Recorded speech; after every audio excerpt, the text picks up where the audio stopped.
कर्णाटकरे गजपति भट्ट नामक जड़े श्री गणेशंक भक्त थिले। से केवल गणेशंकु ही परम ब्रह्म बोली विश्वास करुथिले। थरे से पुराण पढ़ी जानिले जे स्वयं परम ब्रह्मरे वास करुछंती। पृथ्वी रे थाई मध्य जदि से परम ब्रह्मंक दर्शन न करंती तेबे जीवन वृथा भावी से पुरी चलिले दर्शन पाई। सेही दिन थिला स्नान पूर्णिमा।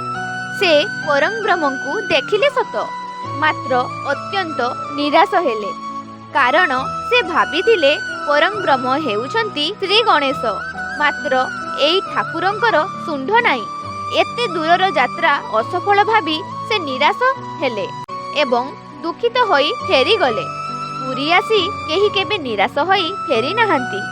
एते दूररू आसीथिबा भक्तटी को प्रभु केमिति निराश करिवे?